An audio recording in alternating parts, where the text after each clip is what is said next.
The devil in the deep. So when I saw this book was edited by Ellen Datlow, I thought to myself, oh, I've got to check this out. What a combo. Double threat. World-renowned, salty editor, recipient of the Stoker Award, the Hugo Award, Locus Award, many sci-fi fantasy awards, has been editing, short stories in the sci-fi and horror genre for many, many years. I thought this is going to be a great collection, and I was not disappointed. Ellen Datlow, I remember years ago I was reading Omni magazine. It was a science magazine, and it posted monthly sci-fi short stories. And I looked at the fine print on the masthead, and that's the first time I remember seeing her name, Ellen Datlow, editor. So yeah, when I saw this, sci-fi famous editor, fantasy editor, with a book specifically horror stories of the sea, boom, boom. This is for me, right? And not disappointed. Great, great stories, very contemporary stories. Just a mashup, just a crazy mashup of stories. I'll just do a quick rundown on a few of them. You go to an off the beaten path beach town, and you meet a policeman and a busboy and a waitress who are involved in a bit of a love triangle and murder, and not just one murder, but two. There's another story where there's this horrible infection spreading throughout the population, right? And the kooky thing is people who get it, it makes them do these like real twitchy kind of spasmodic dance moves that are more like kind of hieroglyphic kind of things.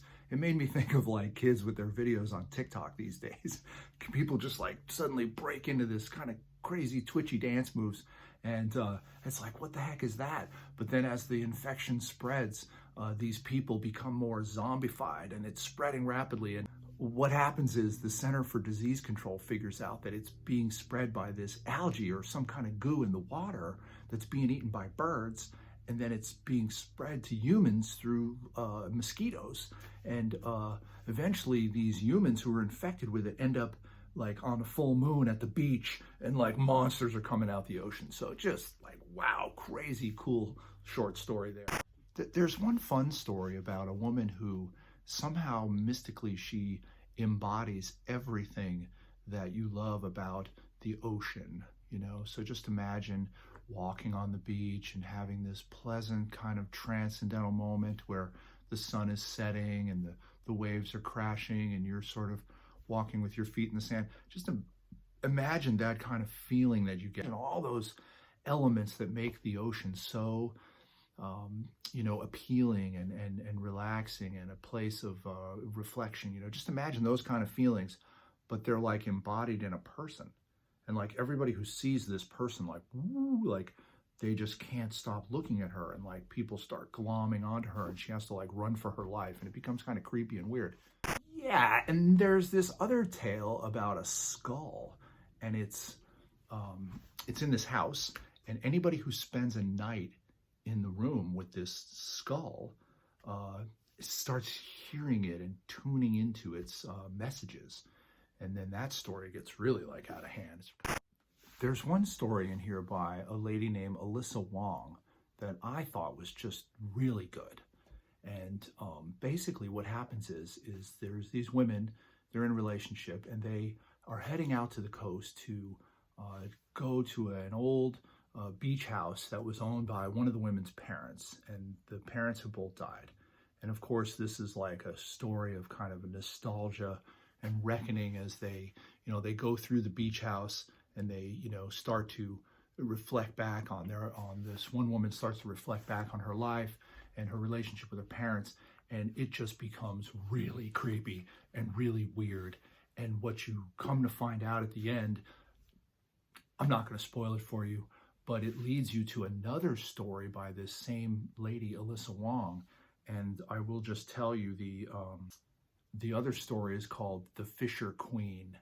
And it's this hearkening back to Asia where, women and families were raised on the Mekong Delta and the water, and like the culture of the water and mermaids kind of permeates her life. And would really like to see that in an illustrated novel or a comic book. Another story is called A Broken Record, and it's just really wacky. Like, you're just like, what the hell's going on here? It's this guy, and he's on a deserted island, and like things start to appear. Like there's a broken record, and there's like his mother shows up, and like just weird shit is happening, and you're like, what is going on here? And then you learn that when he was a kid, he had entered a contest in a magazine, like, if you were stranded on a desert island, what are 10 things that you would bring with you? And he had written these 10 things down and mailed it into the magazine. And like, so this is like, somehow this comes back to him, and it, like, I don't know if it's like reality or he's dead or it's alternative reality, but he ends up being on the island with the 10 things that he thought he would need as a kid. And that's his reality that he has to live with. One of the stories that I really enjoyed in this collection was called Saudade by Stephen Rasmussen. It's a story about an old man who goes on a cruise by himself. And like, the story is real, you're there, but then there's just these, like, this kind of like alternative reality starts to come in, and you're wondering like, what is going on here? Is he dead? Is this the afterlife? Is he like suffering from like Parkinson's disease or something, and he's like flashing in and out? And then it just kind of gets weirder from there. And I just love those real, like, kind of real present yet atmospheric and freaky kind of stories, especially when they take place aboard a ship, popular cruise ship. Just it takes the old time sea story right up to the current moment. One of my favorite stories in this collection was called Sister, Dearest Sister, Let Me Show You the Sea. And it's a story of sibling rivalry between these two sisters, and it gets really, really out of hand. I just want to read like one short paragraph from this story. I just want to add too, though, that like a paragraph like this is just like discovering gold for me. It's just, I could read hundreds of pages, and as long as I find a paragraph like this once in a while, it'll just keep me coming back to good sea stories, especially sea stories that include like crime and horror, romance, adventure, and sci-fi. So here we go. This is from Sister, Dearest Sister, Let Me Show You the Sea by Seanan McGuire. And I won't even give you any context for it because it's just a beautiful paragraph. Maybe this was the secret at the center of the story, the secret Hans Christian Andersen heard and spun into a fairy tale, sugar and morality and sea foam. There was no mermaid, only a girl afraid of drowning who made a bargain with something deeper and older and wilder than herself. A girl with a rib cage full of eels and a tongue sliced to ribbons, who walked out of the surf and couldn't tell anyone what had happened to her or where she'd gone. Like, I mean, right there, it's like, ugh. You've got shipwrecks and death and like a beautiful young girl and fairy tales, and she's got a chest full of eels. Like, what the hell is that all about? It's just like, blah, like beyond, like, you know, it just takes your imagination and just punches you through into this other space with sea stories and sci-fi, right? A little dash of horror and crime and romance. What more could you ask for? There are many stories in this collection, and all of them are good. Every single one of them. I wish I could just tell you about every one of them, but I want to whet your appetite for The Devil in the Deep, Horror Stories of the Sea, edited by Ellen Datlow. One last story is called Haunt, and it's by Siobhan Carroll.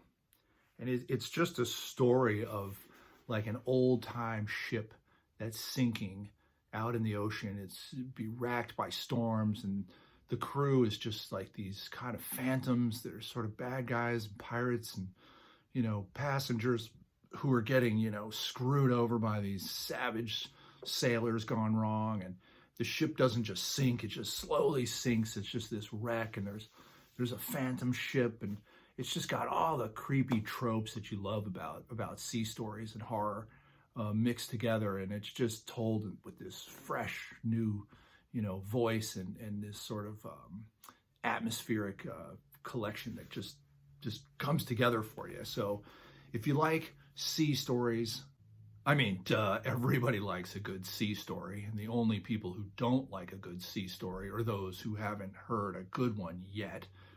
You know, if you watch contemporary movies or just, look at TV shows, you can see that sea stories are pretty much everywhere. From the infatuation that we have with Navy SEALs, to cruise ship stories. Like, what about COVID-19 breaking out? And just look at how much the cruise ships were in the news. They were like stuck offshore and ravaged by COVID-19. It's just people pulling in on ships to San Francisco that had to get flown home to Europe, and just like what a crazy nightmare that was. And that was like sea stories and horror right there in front of us.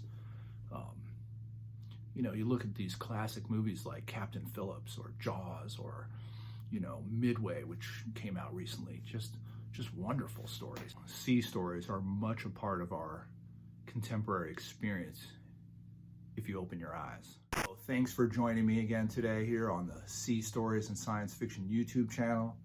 Don't forget to check out my podcast, Sea Stories and Science Fiction. I'm Malcolm Torres. Hook up with me out there on Twitter, Instagram, Facebook, LinkedIn, Goodreads, Reddit. Like, I'm out there. Looking forward to meeting up with you.